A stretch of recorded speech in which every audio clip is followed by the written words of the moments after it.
Medina জামাতের আলো তরিকতের আলো বেলায়েতের আলো পীর মুর্শিদ যেখানে মদিনা জামাত যেখানে হযরত পীর সাহেব কেবলা কামাল্লাহ দরবার শরীফ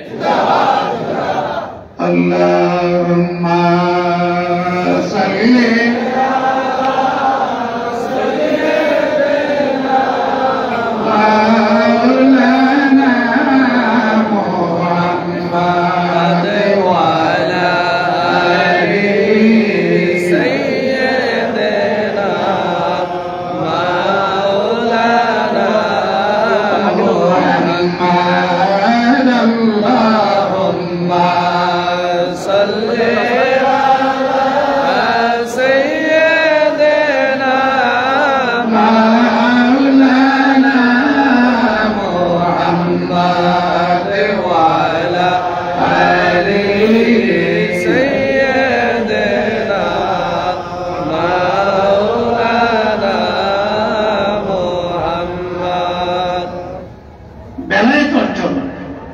এবং তা সংরক্ষণ, তার জন্য তিনটা বিষয়ের বিশেষ প্রয়োজন।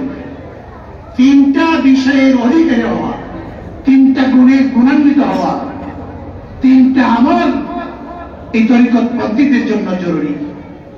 আপনারা শুনতে রাজি আছেন? আমি আংশিকভাবে বলবো যেগুলো আমাদের জীবনে বাস্তবায়ন করা প্রয়োজন। এক নম্বরে মহব্বত। এক নম্বরে কি? মহব্বত। এক নম্বরে কি? মহব্বত।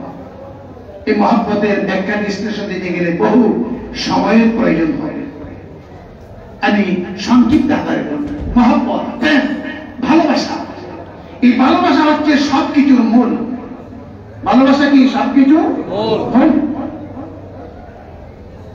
তার প্রমাণ আমার আল্লাহ পাক হাদিসে কুদসির মধ্যে ঘোষণা দিয়েছেন, কুনতু কানজান মাখফিয়ান ফাহাবাবতু আন উরা ফাখালাতু খালকান বিউরা। আমি আল্লাহ গোপন ছিলাম, আমাকে কেউ চিনত না, জানতো না, আমার পরিচয় ছিল না, আমাকে কেউ জানতো না, চিনত না, আমি আল্লাহ গোপন ছিলাম। আল্লাহু ওয়াহিদুন লাম ইয়াকুন মাআহু শাইউন। আমার আল্লাহ ছিলেন, তার সঙ্গে কেউই ছিল না, সাথী ছিল না।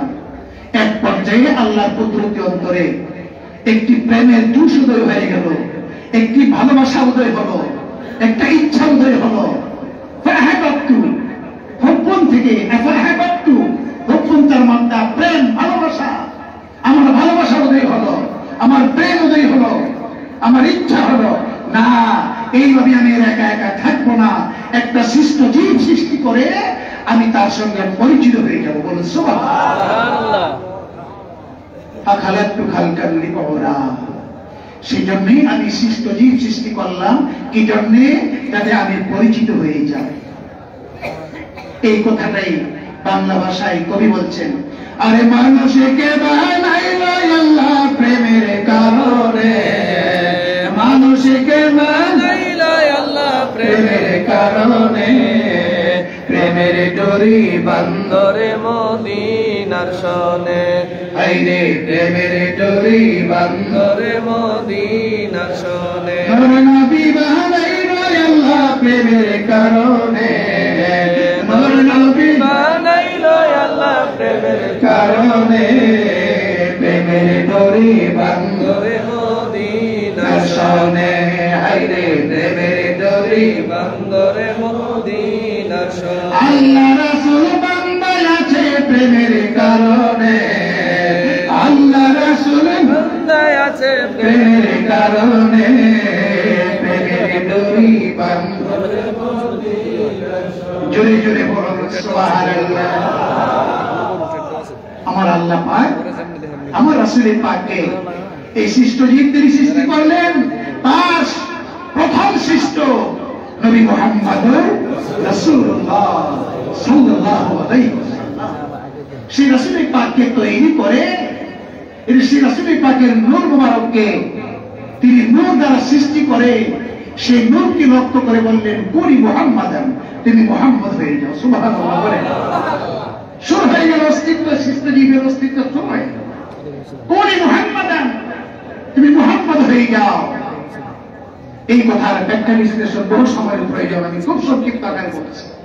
আমার রাসূল পাক অস্তিত্ব আসলেন, আল্লাহ পাকের কুদরতীয় আল্লাহ পাকের পক্ষ থেকে শব্দ আসলো মুহাম্মদ হওয়ার জন্য। এর আগে আমার আল্লাহকে আল্লাহ ডাকার কোন সৃষ্টজীব নাই। সুবহানাল্লাহ পড়ুন। কোন সৃষ্টজীব নাই আল্লাহকে আল্লাহ বলে ডাক দেওয়া। আল্লাহ তো আল্লাহই, আল্লাহ ওয়াহিদুল লাম ইয়াকুন মাহু শাইউন, আর কেউ নাই, আসমান নাই, জমিন নাই, চন্দ্র নাই, সূর্য নাই, আকাশ নাই, কুরসি নাই, লৌহ নাই, কলম নাই, নাই নাই কিচ্ছু নাই, একমাত্র আমার আল্লাহই আল্লাহ। জোরে বলুন সুবহানাল্লাহ। এমস্ত অবস্থায় আমার আল্লাহর কুদরতীয় অন্তরে প্রেমের জুসুদে হলো, আমি সৃষ্টজীব সৃষ্টি করে পরিচিত হয়ে যাব, তার সঙ্গে আমি প্রেম জোড়াবো, তার সঙ্গে আমি প্রেম খেলবো, আমি ভালোবাসবো থাকে, সে আমাকে ভালোবাসবে, সৃষ্টজীবকে আমি ভালোবাসবো, সৃষ্টজীব আমাকে ভালোবাসবে। আর সেই সৃষ্টজীবের প্রথম সৃষ্ট নবী মুহাম্মদুর রাসূলুল্লাহ সাল্লাল্লাহু আলাইহি সাল্লাম। আমার রাসূল পাক অস্তিত্ব আসলেন, কোন মুহাম্মাদের সাথে সাথে অস্তিত্বে আসলেন মুহাম্মদ, আর সাথে সাথে আমার রাসূল পাক আমার আল্লাহকে ডাক দিলেন লা ইলাহা ইল্লাল্লাহ। সুবহানাল্লাহ বলে সুবহানাল্লাহ। প্রথম মুহাম্মদুর রাসূলুল্লাহর অস্তিত্ব যদি আমরা কালমায় পড়ে থাকি লা ইলাহা ইল্লাল্লাহ মুহাম্মাদুর রাসূলুল্লাহ, এখানে কালমাতে আসছে লা ইলাহা ইল্লাল্লাহ প্রথমে, আর শেষে হলো মুহাম্মাদুর রাসূলুল্লাহ। কিন্তু প্রথম ইজাদ হয়েছে মুহাম্মাদুর রাসূলুল্লাহ, পরে আমার রাসূলের পাকের পবিত্র জবান দিয়ে বের হয়েছে লা ইলাহা ইল্লাল্লাহ। জোরে জোরে বলুন সুবহানাল্লাহ। কেন এখন এটা উল্টা হয়ে গেল কেন? এটারও ব্যাখ্যা বিশ্লেষণ রয়েছে, দিতে গেলে বহু সময়ের প্রয়োজন, আমি সেদিকেও যাচ্ছি না। যাক, যে কথা আমার বলার ইচ্ছা ছিল বাবা, মহব্বত বোঝানোর জন্য। কথাটা মনে আছে? মনে আছে? আল্লাহকে পাওয়ার জন্য, কামেল মুর্শিদকে পাওয়ার জন্য এক নম্বর যে বিষয় সেটি হচ্ছে প্রেম, ভালোবাসা, মহব্বত। ঠিক কিনা? জনগণ ঠিক কিনা? আমরা আমাদের মহান মুর্শিদ কেবলাকে ভালোবাসতে চাই কি চাই না? বলেন, ভালোবাসতে চাই কি চাই? আর অতীতেও আমরা ভালোবেসে আসছি, ভালোবেসে আসছি। এই ভালোবাসা এখন থাকতে হবে। বর্তমান যিনি বদিনিসীন আমাদের মহান মুর্শিদ কেবলা, এই দরবারের স্থলাভিষিক্ত আমার মহান মুর্শিদ কেবলার, ওনাকেও সেই রূপ আমার মহান মুর্শিদ কেবলার মতন পূর্ণভাবে 100% ভালোবাসতে হবে। তার বিন্দু মাত্র ত্রুটি করলে হবে না। ঠিক কিনা বলেন? ঠিক কিনা বলেন? কারণ এই তো আমাদের বর্তমান মহান মুর্শিদ কেবলা। আমাদের মহান মুর্শিদ কেবলাকে, মরহুম মহান মুর্শিদ কেবলাকে যে দৃষ্টিকোণ থেকে আমরা দেখতাম, আমরা সেই দৃষ্টিকোণ নিয়েই বর্তমান মহান মুর্শিদ কেবলাকে দেখতে হবে। ঠিক কিনা? ঠিক কিনা? সকলে রাজি আছেন কিনা? তাহলে মুর্শিদ কেবলার ফয়েজ রক্ষার জন্য এবং আরো ফয়েজ পাওয়ার জন্য এক নম্বর শব্দ হলো প্রেম, মহব্বত, ভালোবাসা। যেই ভালোবাসার মাধ্যমে আমার আল্লাহর আল্লাহিত্বই প্রকাশ। জোরে বলুন সুবহানাল্লাহ। মহব্বতের গুরুত্ব আছে কিনা? অনেক গুরুত্ব আছে কিনা? অনেকে আমরা ফয়েজ পাই, তো মহান মুর্শিদ কেবলা যারা আল্লাহর ওলি, যারা দিতে পারে, যাদেরকে আল্লাহ দেওয়ার ক্ষমতা দিয়েছেন, বিশেষ করে মদিনার জামাতের ধারক বাহক যারা, তারা তো দিয়েই থাকেন। কারণ তারা তো ওয়ারিসাতুল আম্বিয়া, সত্যিকারের ওয়ারিসাতুল আম্বিয়া। আমার রাসূলের পাক ঘোষণা দিয়েছেন ইন্নামা আনা কাসিমুন ওয়াল্লাহু ইউতি, আমার আল্লাহ দান করে আর আমি রাসূল বন্টন করি, আমি বন্টন করনেওয়ালা। এবং ওয়ারিসাতুল আম্বিয়া, উত্তরাধিকারী সূত্রে আল্লাহর ওলি যারা, আল্লাহর বন্ধু যারা, মুর্শিদে কামিল যারা, পীরে কামিল যারা, তারাই হয়েছে এখন বর্তমানে বন্টনকারী। জোরে জোরে বলুন সুবহানাল্লাহ। আমার আল্লাহ দিয়ে, আমার আল্লাহ হয়েছেন দাতা। আল্লাহ কি? দাতা। দাতা। জোরে বলুন আল্লাহ কি? দাতা। আর জোরে আল্লাহ কি? দাতা। দাতা। আর দয়াল নবীজি হয়েছেন বন্টনকারী। আর দয়াল নবীজির উত্তরাধিকারী সূত্রে ওয়ারিসাতুল আম্বিয়া, নাইবি নবী যারা, কারা সেই নাইবি নবী? কারা সেই নাইবি নবী? শুধু মুফাসসির, শরীয়তের মুফাসসির নাইবি নবী হবে না। শরীয়তের মুহাদ্দিস নায়েবী নবী হবে না। শরীয়ত এবং মারিফত উভয় ইলমের আলেম যারা, তারা নায়েবী নবী হবে। যারা ইলমে মারিফতে অর্জনকারী, তারাই প্রকৃত আলেম।